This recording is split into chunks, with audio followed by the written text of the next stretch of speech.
It's January of 1915. For the past 6 months, Britain has been focused on limiting German aggression after Germany invaded Belgium and started World War I.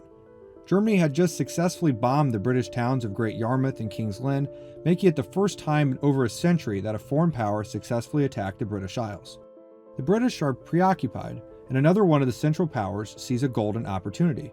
A month later, the Ottoman army slowly advanced from southern Palestine, aiming to capture the Suez Canal and sever Britain's arteries connecting the British mainland from its eastern colonies. With such a strategically important goal, the Ottomans can take no chances with early detection, deciding to move only at night. In the early hours of February 3rd, the Ottomans begin their attack. 3 pontoons worth of troops attempt to cross the canal aided by machine gun fire. But unbeknownst to the Ottomans, the British had detected their movement days before and prepared a defense. All 3 boats worth of Ottoman soldiers were either killed, wounded, or captured. The Ottomans were defeated, at least for now. While the Ottoman attack failed, the British learned the Ottomans must be taken seriously, and they needed an ally. Someone who could rally support against Ottoman rule. They turned to the Sharif of Mecca, Hussein bin Ali. Over the course of 10 letters written between July of 1915 to March of 1916, now known as the McMahon Correspondence, Britain promised their support for the creation of an Arab state to bin Ali for the lands in the limits and boundaries proposed by the Sharif of Mecca, with the exception of ports of Syria lying to the west of the districts of Damascus, Homs, Hama, and Aleppo.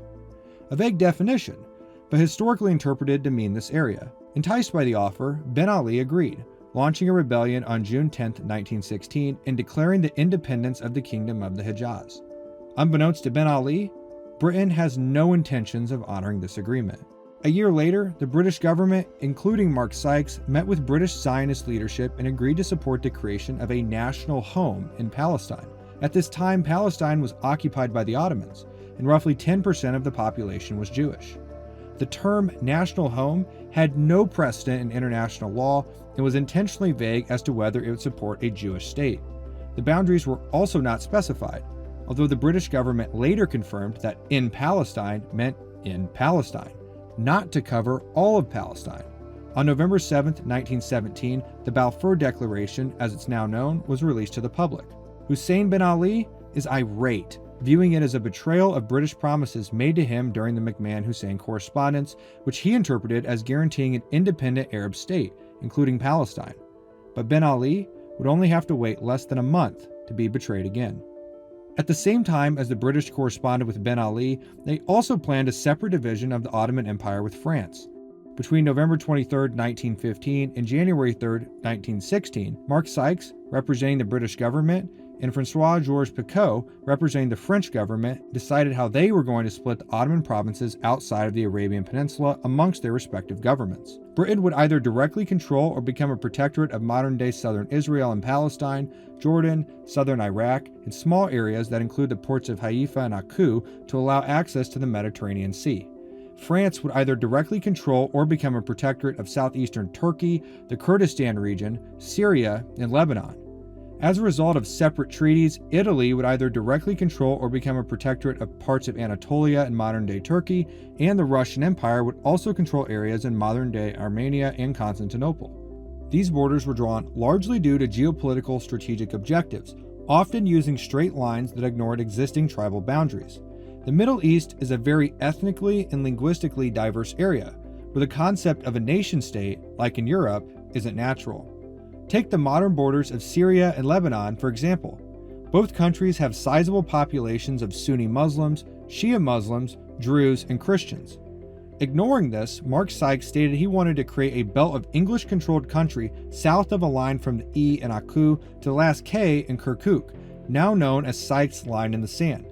The finalized agreement, now known as the Sykes-Picot Agreement, was signed by both governments in May of 1916 and was designed to remain a secret. But following the Bolshevik Revolution, Russia's claims to the Ottoman Empire were denied. So they published a copy of the Sykes-Picot Agreement on November 23, 1917, only 16 days after the Balfour Agreement was published.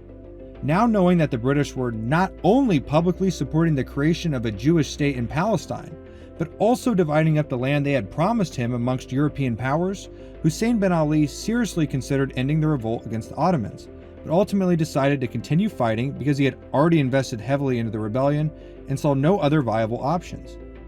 11 months later, on October 30th, 1918, the Ottoman Empire surrendered to the Triple Entente and the partition began. But even though the Ottomans surrendered, peace was still not an option.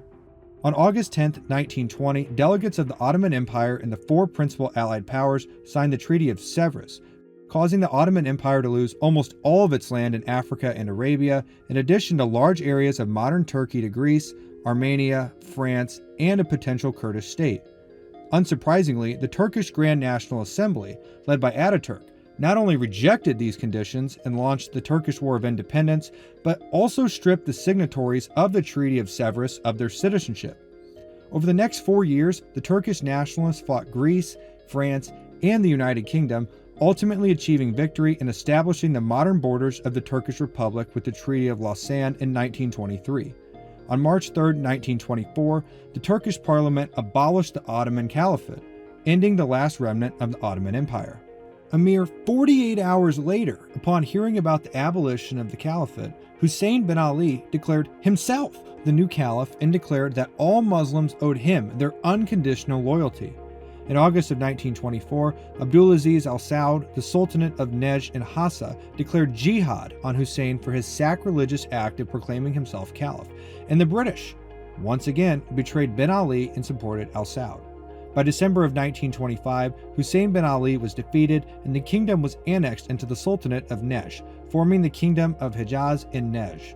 In 1932, the two kingdoms were unified as the modern Kingdom of Saudi Arabia. Ultimately, Hussein bin Ali's goals of a unified Arab state never materialized. The British followed through with their promise in the Balfour Agreement and helped partition Palestine between the Arabs and the Jews, leading to the formation of the State of Israel in 1948. For the past century, the Middle East has been synonymous with conflict, largely due to European powers drawing arbitrary borders without considering ethnic and linguistic differences, constant betrayal from multiple parties, Islamic jihad, and many, many wars. Unlike in a sandpit, drawing a line in the sand in the Middle East cannot easily be erased.